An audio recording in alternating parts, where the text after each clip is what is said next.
Hello friends, இன்னைக்கு நம்ம எல்லாருக்கும் பிடிச்ச உளுந்து போண்டா, உளுந்து மிளகு போண்டா ஹெல்தியான ஒரு ரெசிபி ஸ்நாக் ஐட்டம்னு சொல்லலாம். இதான் நம்ம பார்க்க போகிறோம். அதுக்கு நான் ஒரு ரைஸ் குக்கர் கப்பால் ஒரு 100 கிராம் இந்த மாதிரி உளுந்து மாவு ஊற வச்சு ஒரு 1 ஹவர் ஊற வச்சு அரைச்சி எடுத்து வச்சுருக்கேன். அதுக்கு நம்ம என்னென்ன போட போகிறோம் அப்படின்னு பார்த்தீங்கன்னா, கொத்தமல்லி தழைகள், அதுக்கப்புறமா பச்சை மிளகா ஒரு 1 1/2 பச்சை மிளகா, ஒரு சின்ன வெங்காயம், பெரிய வெங்காயத்தில் சின்ன சைஸ் வெங்காயம், அதுக்கப்புறம் பார்த்தீங்கன்னா மிளகு. இந்த மிளகை நம்ம மிக்ஸி ஜாரில் போட்டு நரன்னு அரைச்சி நம்ம எடுத்துக்கலாம்.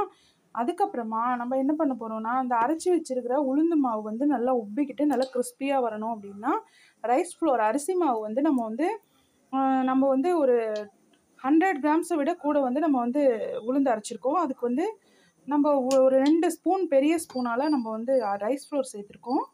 அப்புறமா நம்ம இதோட உப்பு சேர்த்துக்கலாம், சால்ட் உப்பு சேர்த்துக்கலாம். சேர்த்து இது நல்லா கலந்து விட்டுக்கலாம். அதுக்கப்புறமா இதை நல்லா பொடி பண்ணிவிட்டு இது கூட சேர்த்துக்கலாம். அதுக்கப்புறம் நம்ம எடுத்து வச்சுருக்கிற எல்லாத்தையும் சேர்த்துக்கலாம். இஞ்சி வேணால் இஞ்சி சேர்த்துக்கலாம். எங்கள் வீட்டு பாப்பாவுக்கு இஞ்சி பிடிக்காது, அதனால் நான் இஞ்சி சேர்க்கல. இஞ்சி சேர்த்தோன்னா ரொம்ப டேஸ்ட்டாக இருக்கும். ஃப்ரெண்ட்ஸ், இப்போ நம்ம மிளகு ஜீரகம் நுணுக்கினதையும் இதோட நம்ம சேர்த்துட்டோம். இப்போது நம்ம நறுக்கி வச்சுருக்கிற இந்த பொருட்கள் எல்லாத்தையும் நம்ம இது கூட சேர்த்துலாம்.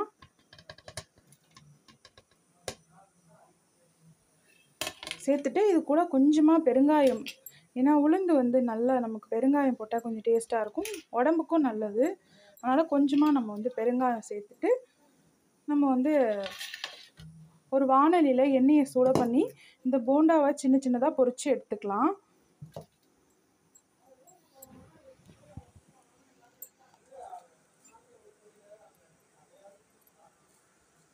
இப்போ நம்ம உப்பு சேர்த்தாச்சு, அப்புறமா நம்ம எடுத்து வச்சுருக்க எல்லா பொருளையும் சேர்த்தாச்சு.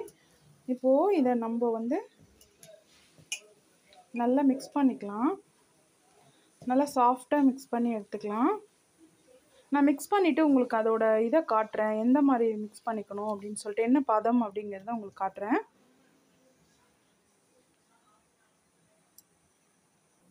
ஃப்ரெண்ட்ஸ், நம்ம ஒரு வாணலியில் எண்ணெயை நல்லா சுட வச்சுக்கலாம். சுட வச்சுட்டு அதை சிம் பண்ணிக்கலாம். அதுக்கப்புறம் பாருங்கள், நம்மளோட உளுந்து போண்டாவோட மாவு எப்படி ரெடி பண்ணியிருக்கோம் அப்படின்னு பாருங்கள். இந்த மாதிரி நம்ம ரெடி பண்ணியிருக்கோம். அதாவது ரொம்ப கெட்டியாகவும் இல்லாமல் ரொம்ப தண்ணியும் இல்லாமல் சாஃப்டாக நம்ம ரெடி பண்ணியிருக்கோம். இது நம்ம எந்த சைஸ் நமக்கு தேவையோ அந்த சைஸில் இது பண்ணிக்கலாம். தண்ணி வச்சுக்கோங்க பக்கத்தில்.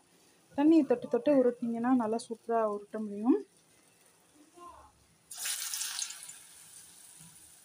இதுமாரி நம்ம நிறையா சின்ன சின்ன பால்ஸாக நம்ம உருட்டி ரெடி பண்ணிக்கலாம்.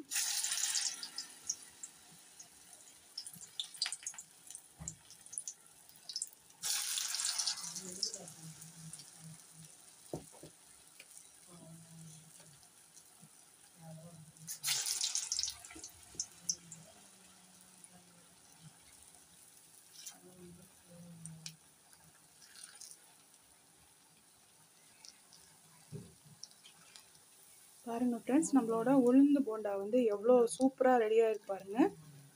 அடுப்பை நல்லா சிம்மில் வச்சு நல்லா வேக விட்டுக்கலாம், இல்லைன்னா வெளியில் வெந்துடும், உள்ள மாவாக இருக்கும். அதனால் நல்லா வேக விட்டு நம்ம எடுத்துக்கலாம். பாருங்கள் ஃப்ரெண்ட்ஸ், நம்ம இப்போ இந்த போண்டா நம்ம ஒரு தயிர் எடுத்துக்கிட்டு அந்த தயிரை நல்லா மிக்சியில் நல்லா அடித்து எடுத்துக்கிட்டு, அதுக்கப்புறமா பார்த்திங்கன்னா கொத்தமல்லி, ஒரு பச்சை மிளகா, பெருங்காயம் எல்லாம் வச்சு அரைச்சி அந்த தயிரோடு மிக்ஸ் பண்ணி நம்ம எடுத்துகிட்டு அதில் லைட்டாக சுட வச்சு அதில் நம்ம இந்த போண்டாக்களை நம்ம போட்டு எடுத்து அதை சாப்பிட்டோம்னா ஈவினிங் ஸ்நாக்காக இருக்கும், ரொம்ப சூப்பராக இருக்கும். கடைகளில் தயிர் போண்டா ரொம்ப ஸ்பெஷலாக இருக்கும் இல்லையா, அந்த மோர் குழம்பு போண்டா, தயிர் போண்டா மாதிரி நம்ம அதை சாப்பிட்லாம். அதுவும் ஒரு மெத்தட் இதில். ஃப்ரெண்ட்ஸ், நம்மளோட மற்ற உருண்டைகளையும் இதேமாரி நம்ம பொரித்து எடுத்துக்கிட்டாச்சு. பாருங்கள் எவ்வளோ கிறிஸ்பியாக சூப்பராக இருக்குன்னு. பாருங்கள், சூப்பராக இருக்குது ஃப்ரெண்ட்ஸ். இது ஆற நல்லா முறுமுறுன்னு இருக்கும். நல்லா வெளியில் பார்த்தீங்கன்னா நல்லா லேயராக நல்லா முறுமுறுன்னு இருக்குது, அதே சமயத்தில் உள்ளே நல்லா வெந்திருக்கு பாருங்கள். நம்ம மிளகா லைட்டாக பொடி பண்ணிட்டோம், ஏன்னா பசங்கள்லாம் முஷாக இருந்ததுன்னா சாப்பிட மாட்டாங்க, வாயில் வருதுமாங்க. அதனால் நம்ம பொடி பண்ணிட்டோம். இதோட ஃப்ளேவர் ஃபுல்லாக நமக்கு இறங்கியிருக்கோம். பாருங்கள் எவ்வளோ முறுமுறுன்னு இருக்கு பாருங்கள், கிறிஸ்பியாக இருக்குது. இதேமாரி நீங்களும் உங்கள் வீட்டில் ட்ரை பண்ணி பாருங்கள். இதே ரெசிபியை வந்து நம்ம மோருக்கு சொன்னோம் இல்லையா, மோர் இதில் அதுலேயும் நீங்கள் ட்ரை பண்ணி பாருங்கள். பண்ணிவிட்டு எப்படி இருக்குன்னு சொல்லுங்கள் கமெண்ட்ஸில். நீங்கள் மேலே மேலே எங்களுக்கு சப்போர்ட் பண்ணிங்க அப்படின்னா இன்னும் நிறைய ஹெல்த்தியான வீடியோஸ்லாம் நிறையா நம்ம வந்து போடுவோம். நீங்கள் ஆதரவு தரணும் எங்களுக்கெலாம். ஓகே ஃப்ரெண்ட்ஸ், பாய்.